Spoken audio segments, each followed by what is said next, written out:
Monsieur le Premier ministre, bonjour. Bonjour.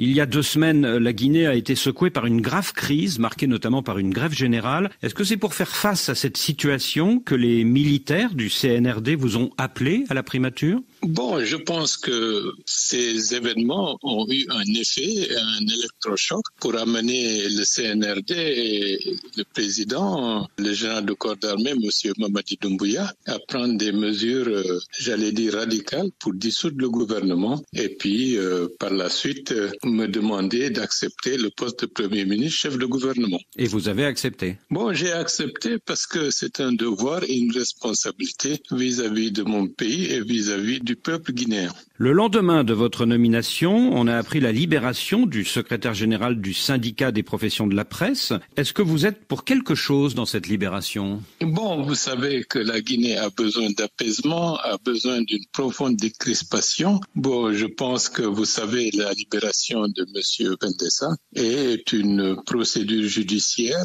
où le gouvernement n'a pas une prise directe et ne doit pas interférer dans le cours normal des procédures judiciaires. Mais vous avez peut-être souhaité qu'il soit libéré au moment où vous preniez vos nouvelles fonctions, non ? Bien entendu, parce que nous avons intérêt, dans le contexte actuel, à faire en sorte que le climat politique social s'apaise, puisque nous devons faire face à beaucoup de défis liés à des situations calamiteuses. L'explosion du dépôt de carburant, une demande sociale qui est restée pendant très longtemps insatisfaite et qui est en train de remonter en scène, aggravée par le fait que cette inflation mondiale a un impact sur la vie des Guinéens qui ont du mal à joindre les deux bouts. Alors vous dites que vous venez à la primature pour décrisper la situation. L'une des causes de la grave crise d'il y a 2 semaines, ce sont les coupures de chaînes de radio et de télévision indépendantes. Ce sont aussi les restrictions sur Internet, coupures à la censure, disent les forces vives de Guinée. Est-ce que toutes ces coupures vont cesser ?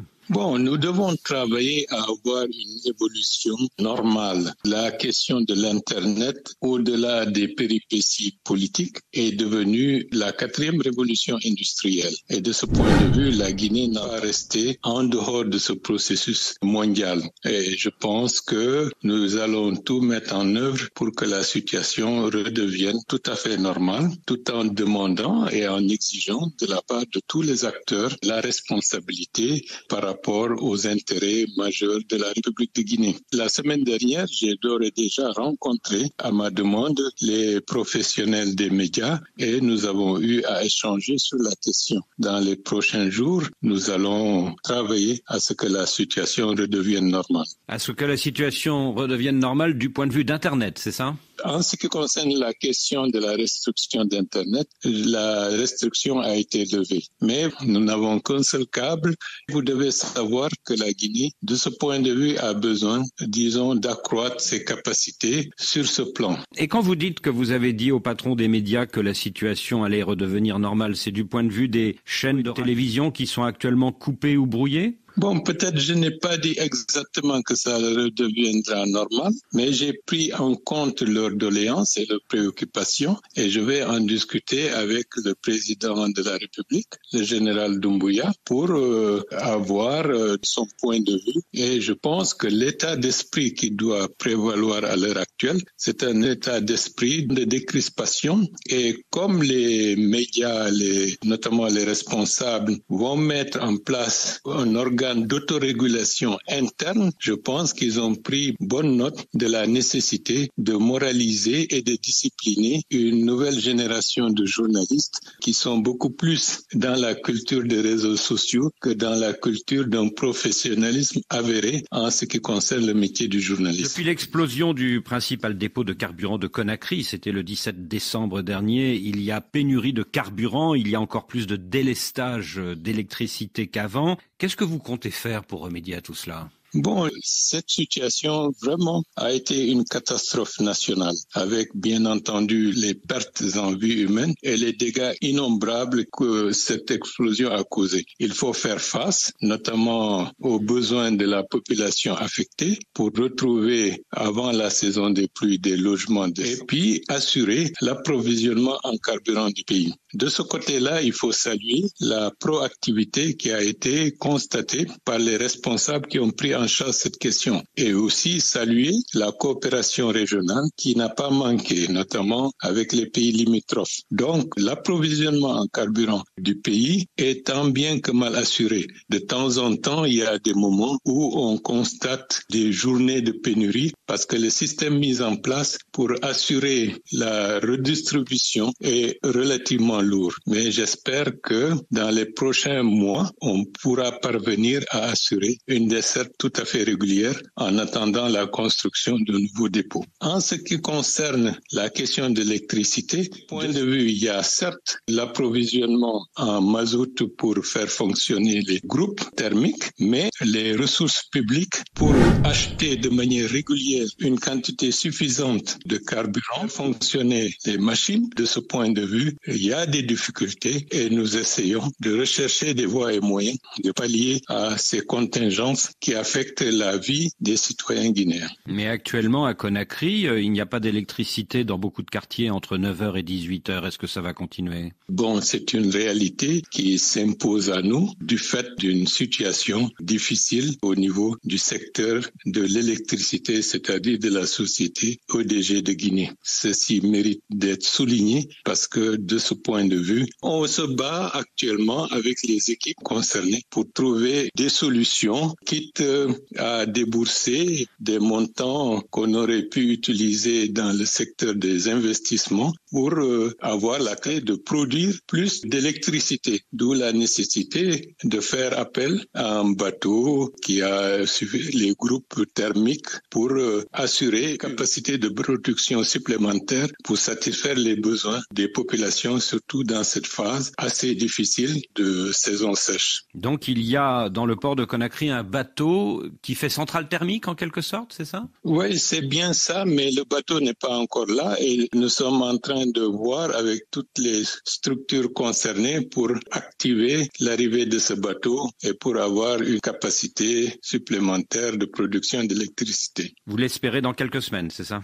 Bon, on se bat dans ce sens, comme on dit, wait and see. Autre cause du mécontentement populaire, Monsieur le Premier ministre, la cherté de la vie. Depuis quelques mois, les prix de base ne cessent de monter. Comment arrêter cette inflation?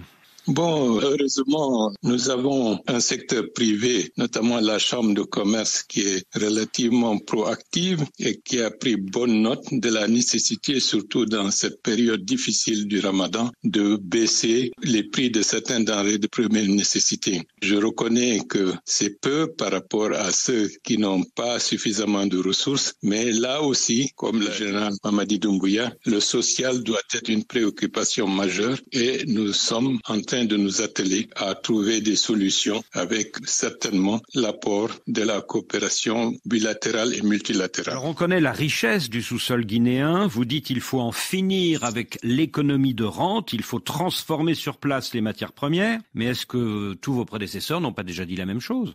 Bon, depuis longtemps, ça a été dit dans les codes miniers, il y a des contraintes et des obligations qui ont été d'ores et déjà fixées en la matière, mais dans les faits, il y a eu un laxisme qui fait que la Guinée est par excellence depuis plusieurs décennies un pays où les minerais bruts sont exportés sans une transformation et une création ajoutée à l'intérieur du pays. Bon, il faut rendre à César ce qui appartient à César. L'arrivée du CNRD a changé la donne. Actuellement, il y a, avec les exigences que le CNRD a demandé aux compagnies minières de trouver comment se regrouper pour ne pas que la Guinée soit simplement un pays où on exporte la bauxite. Pour aller vers la transformation, la bauxite en alumine et de ce point de vue-là, beaucoup d'autres richesses cachées dans la bauxite pourraient permettre à la Guinée progressivement d'être un pays industriel. C'est la vocation que la Guinée doit avoir dans la sous-région et le jeu est lancé pour ne pas être un pays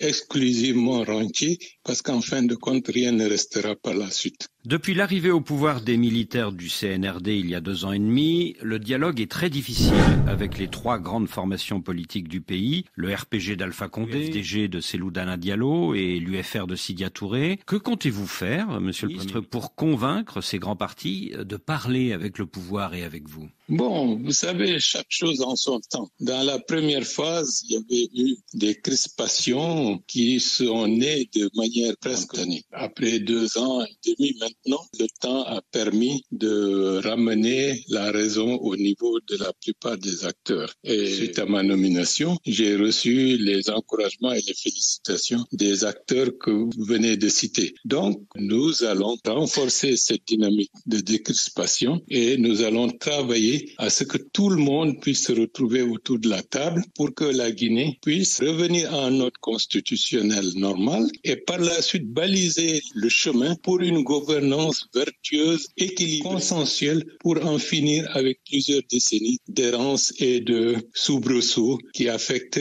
la paix sociale et la stabilité du pays. Du côté du RPG, plusieurs membres de l'entourage proche d'Alpha Condé sont en prison. On pense notamment à l'ancien premier Kassori Fofana. Est-ce qu'il n'est pas temps de trouver une solution? Bon, vous savez, les questions d'ordre judiciaire et les autres questions d'ordre politique de manière générale ne sont pas de la même nature. Mais quoi qu'il en soit, laissons chaque parti faire son travail et on verra dans le temps ce qu'il en sera. Alors, l'ancien Premier ministre et dirigeant politique Cellou Dalein Diallo est actuellement en exil à Dakar, notamment parce qu'il est poursuivi par la justice dans une affaire d'éventuel détournement de biens publics. Mais n'est-il pas victime de harcèlement judiciaire? Est-ce qu'il ne faut pas trouver une solution pour qu'il puisse rentrer sans risque à Conakry? Bon, je pense que les dossiers judiciaires, je ne me permettrai pas de faire des commentaires là-dessus. Vous êtes, Bahouri, l'un des fondateurs du parti UFDG que dirige aujourd'hui Cellou Dalein Diallo, mais vous en avez été exclu en 2016. Est-ce que les mauvaises relations, qui sont notoires,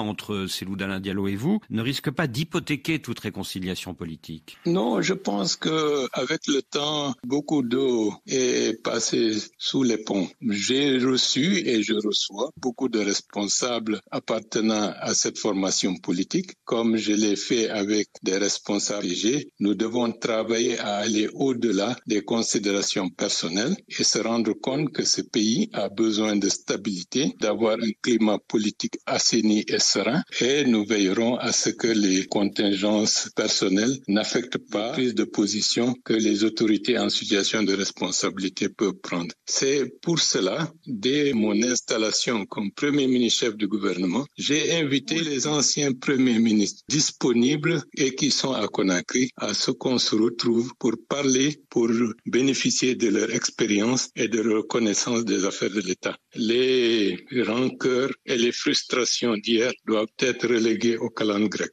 Et est-ce que vous avez parlé récemment avec votre ancien camarade de parti Cellou Dalein Diallo? 72 heures après ma nomination, lui-même, il a pris l'initiative de m'appeler pour me féliciter et m'encourager. Et que lui avez-vous répondu?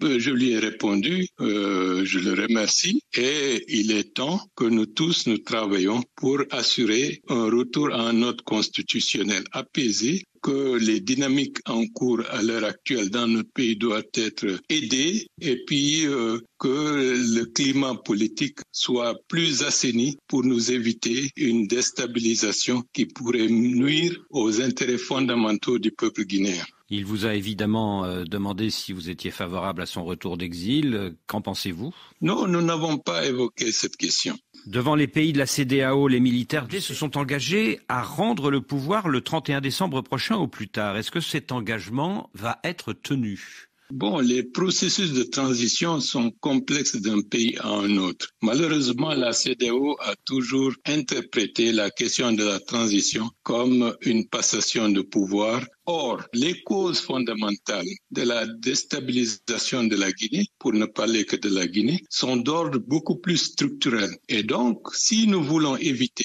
la répétition de ces séries d'instabilités, il faut prendre en compte la nécessité d'un state building, d'où la refondation, en se dotant d'instruments lui permettant d'éviter de nouvelles crises politiques majeures. Bien entendu, à l'heure actuelle, il y a quelques retards qui ont été est constaté. Mais nous ferons le point dans les prochaines semaines ou prochains jours avec la classe politique guinéenne de manière globale et nous ferons en sorte que les retards constatés puissent être rattrapés avec l'aide de Dieu. Quand vous avez accepté de venir à la primature, vous avez nécessairement demandé aux militaires du CNR, au général Mamadi Doumbouya, combien de temps allait encore durer la transition? Qu'est-ce qu'ils vous ont répondu? Bon, je pense que la durée de la transition dépend de ce qui va être fait sur le terrain. Nous avons besoin de finaliser la mise en place du recensement administratif à vocation d'état civil et de ce fichier d'état civil, il y aura l'extraction pour avoir le fichier électoral.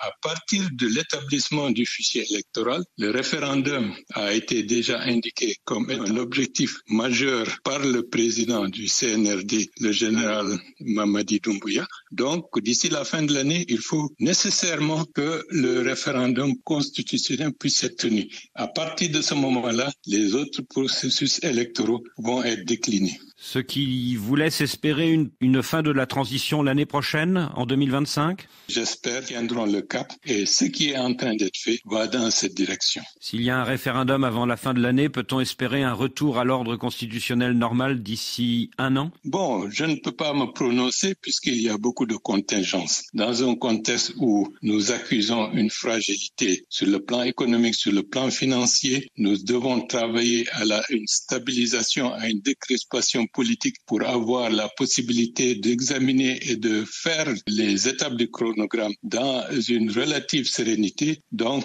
l'objectif, c'est de finir cela et je pense que 2025 est une bonne période pour couronner l'ensemble du processus et toujours avec l'aide de Dieu. Parce que, par exemple, l'explosion du dépôt du carburant a été vraiment un coup très dur et qui impacte l'ensemble des activités de l'État aujourd'hui. Mais franchement, Bahouri, est-ce que vous ne craignez pas que les militaires du CNRD aient pris goût au pouvoir et ne restent encore au pouvoir pendant de longues années? Non, ce n'est pas le cas parce que il y a des efforts, il y a une volonté qui a été déjà déclinée sur le terrain. Lorsqu'on voit les dynamiques pour aller vers l'organisation du procès du massacre du 28 septembre 2009, lorsqu'on voit l'obsession du président de la République d'avoir une cohésion nationale et une réconciliation effective dans ce pays, cela veut dire que d'ores et déjà, le leadership à la tête de la Guinée veut que la Guinée redevienne un pays normal pour pouvoir exploiter ses ressources dans le sens des intérêts majeurs de la population guinéenne. Monsieur le Premier ministre Bahouri, je vous remercie. C'est moi qui vous remercie.